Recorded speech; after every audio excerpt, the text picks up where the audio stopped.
భారత ప్రభుత్వం ఈరోజు ఆంధ్రులు సాధించిన ఘన విజయం కింద ఈరోజు మనం పరిగణించవచ్చు.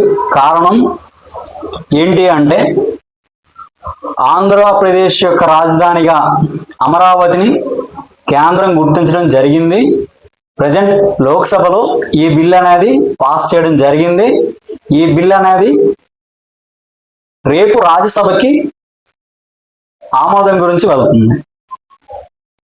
ఇక నుంచి ఎవరైనా ఆంధ్రుల యొక్క రాజధాని ఏంటి అంటే అమరావతి అని చెప్పి కేంద్రము గుర్తించింది, రాష్ట్ర ప్రభుత్వము గుర్తించింది. దీనిని తెలుగుదేశం సర్కారు ఘన స్వాగతించింది. వైసీపీ సర్కారు దీనికి మేము వ్యతిరేకం, మేము వికేంద్రీకరణానికి సపోర్ట్ చేస్తున్నాము అని చెప్పేసి వైసీపీ ప్రభుత్వం తెలియజేయడం జరిగింది.